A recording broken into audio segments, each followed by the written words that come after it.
doing it, then the vendor is bringing in all-encompassing version, things like that. Obviously, certain business mm, groups will push their case, or certain portfolios will press their case, and we had to balance that when we made the technology roadmap, and we had to make sure the stakeholders align to it. Okay. All right. Then the next thing I wanted to ask was, is there any other example, any other project that you worked on? Like, because I believe you only had like a couple over here. Yeah, support you mean?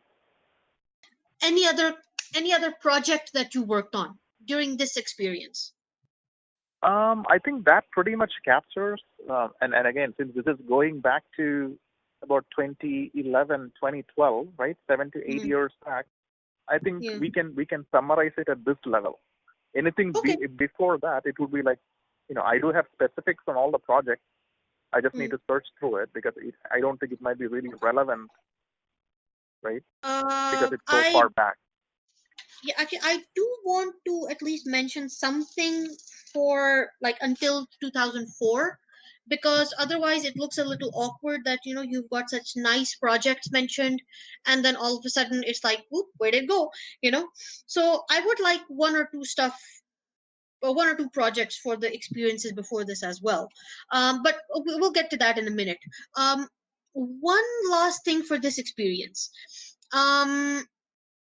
Regarding employee development, Uh-huh. how did you build a strong team during this particular job? So basically, it's a combination of factors: retraining, right? Then something called succession management planning, Hmm. talent Hmm. management, succession management planning. So Hmm. you enable people to grow and take on the roles that I've held. So, for example, I have held before, right? Hmm. You bring a project manager into a program manager role. You bring a senior developer into a master or an advisor role, right? So, like Hmm. experts were promoted to a master. A master was promoted to an advisor. Project Hmm. managers promoted to program managers. Developing them to take on the bigger challenges, right? Hmm. So Hmm. certainly that has been a focus.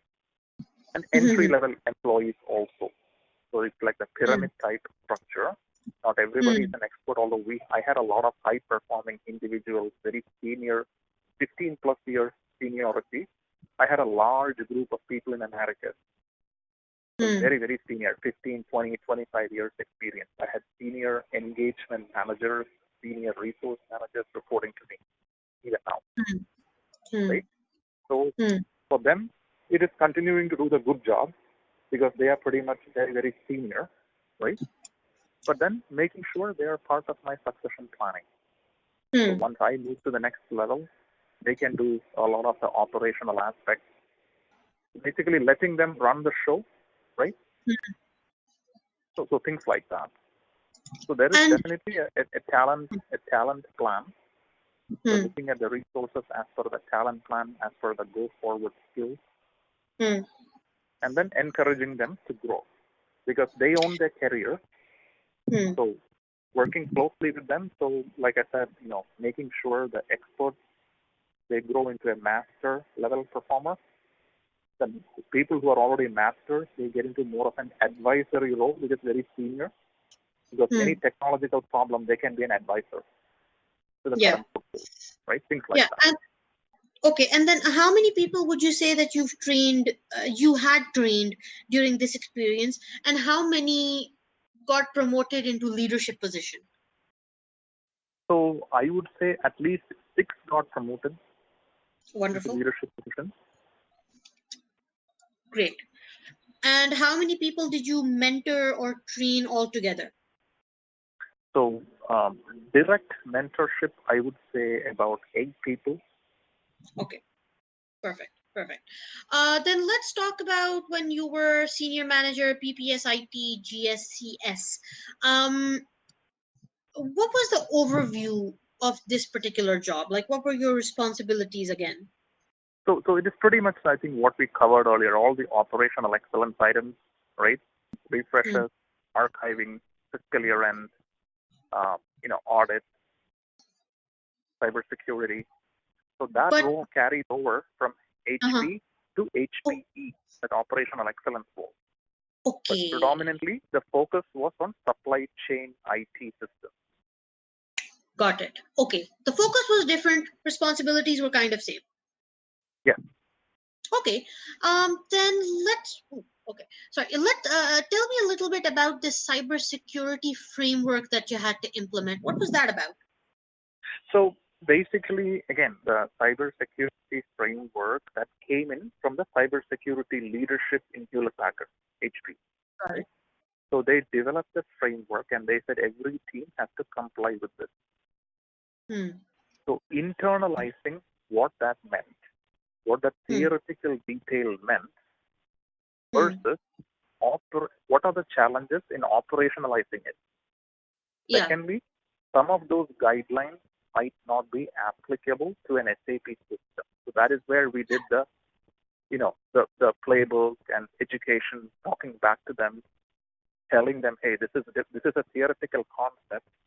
Certain web-facing applications, it is applicable, but for SAP type of systems, it has built-in different security challenges.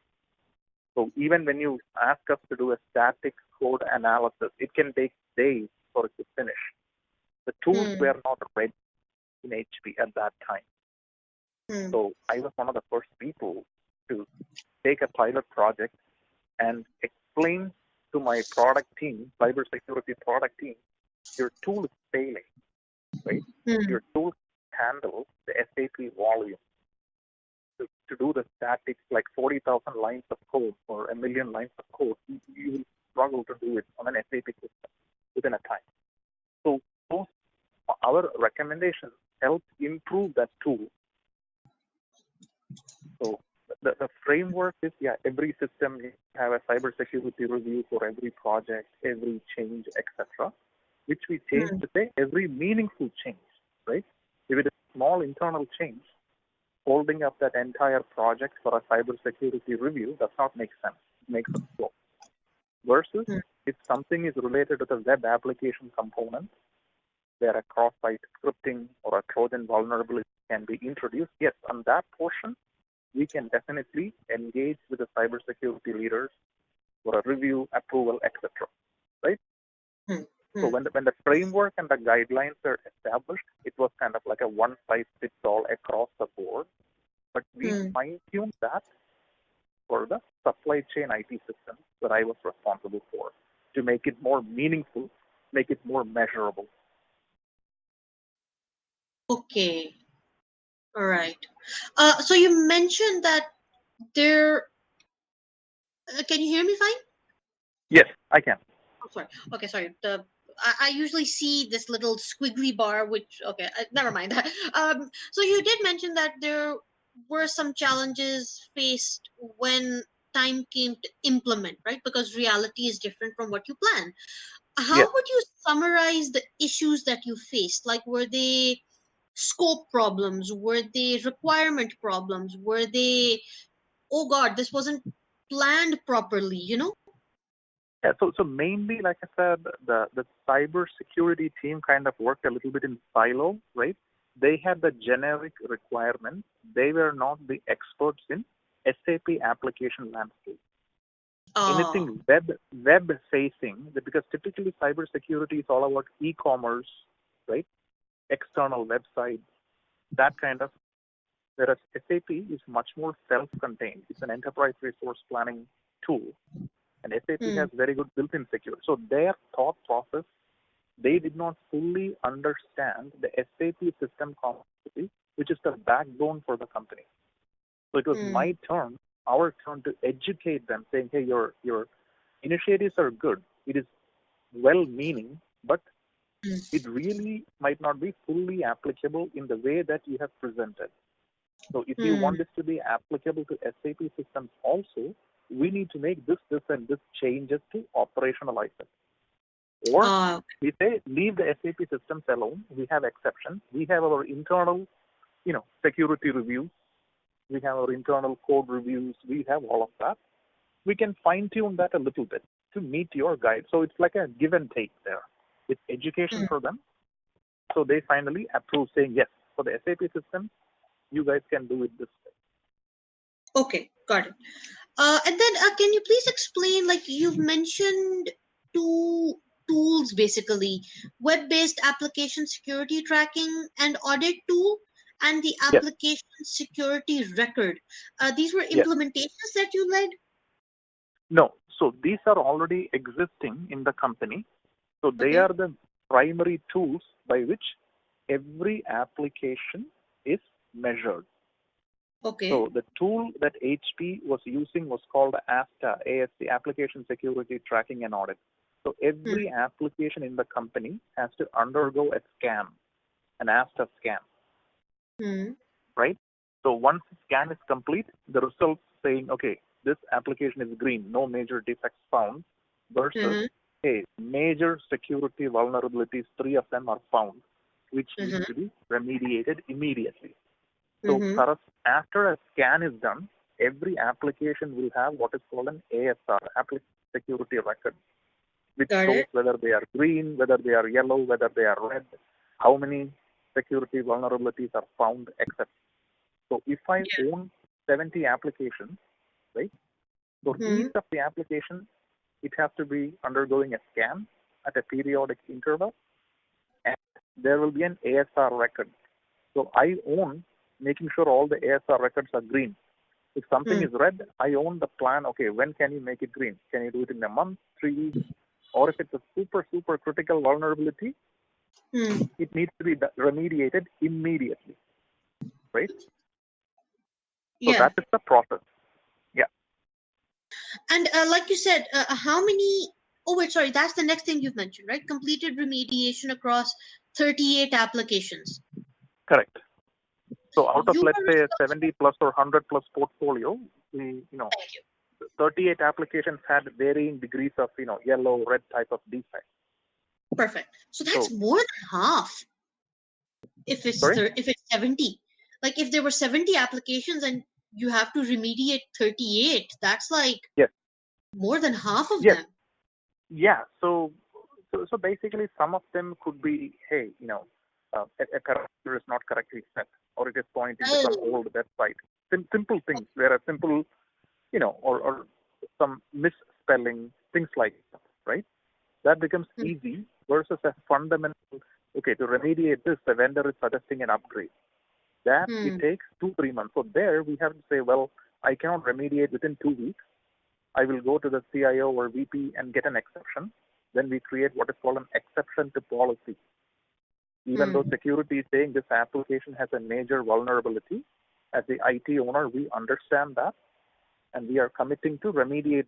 Instead of 2 weeks, we remediate within 3 months, right? So things Hmm. like that. So not all vulnerabilities were super critical. Some of Hmm. them were still a vulnerability, even though it might take only half a day's worth of remediation work. Okay, I For get it. certain others, we had much more involved challenges to remediate. What was the most challenging remediation that you remember solving? Uh, that is a great question. I actually will have to look at some of that project data to actually come up with that. But I think, the cross-site scripting, Hmm. Windows, I think Windows 7 at that time was big. So there was a major vulnerability and a Trojan virus related to Windows 7 that we needed Hmm. to remediate. So things like that come to the mind, but the details Okay. are kind of, missing me at this point. I will have to go back and check my old documentation on that. Okay, I would appreciate that. And then what about identity and access management? Like, how does that connect with what you were doing? Yeah, so basically, so that is again falling into the security area. From time to time, the company goes to the latest protocols for identity and access management. Again, the exact details I can find out, but they will say, okay, multi-factor authentication, right? Instead of a Hmm. single sign-on username and password, you need to Hmm. have an additional layer of security. So Hmm. every system, if you have access, whether it's a non-SAP system, an SAP system, a Java system, an Oracle system, whatever, when you log in, how do you do that, right? So that is like a company-wide, all or something from an older security protocol moving Mm. to a newer security protocol. So is it Mm. really the person who you are professing to be, or is it kind of like a web robo trying to capture your username and enter the details, right? To Yeah, solve yeah. those challenges, so company-wide, when you access any system, what is your identity and how do you manage the access? So sometimes it is more access management. Like in the SAP system, identity is maintained pretty decently within SAP, right? The user tables are there, so only those users it will cross-verify. But the accesses that you have to perform transactions, like an Mm. IT user cannot have the same level of access as a business user in production because the roles Okay. are different as per SOC. So managing access management within SAP, yes, making Okay. sure the security roles, the profiles, everything was reviewed, and the segregation of duties as part of SOC, we managed to Perfect. maintain that very closely. Yeah. Perfect. And then what is this pilot effort that you've talked about from application team to integrate Fortify static code analyzer as a part of the development cycle? Yes. So as part of the cybersecurity guideline, they had Hmm. a new tool called Fortify. At Got that it. time, it was an HP software tool. Company Hmm. was HP. So the Hmm. software division of HP made a security tool called Fortify. So, Hmm. and they wanted to sell it to customers all over the world to help in cybersecurity. Mm-hmm. So when the tool was created, worked very well for web-facing applications. It Mm-hmm. could analyze the code and point out security vulnerabilities. Oh. They wanted to sell it to customers who had SAP installations. So the test case was Oh. internal to HP. Since Fortify was an internal tool, the Hmm. cybersecurity team said all application owners who have SAP systems, you guys Hmm. need to run this tool on your system. Well, Okay. we said this tool is not ready for prime time because it has a lot of problems, like I was mentioning earlier. So I Hmm. took on a pilot project. I pointed out the faults in the tool. I Hmm. worked with the product team, and Hmm. our feedback was instrumental in Hmm. improving the tool. Because Wonderful. initially the tool used to fail. It used to work on non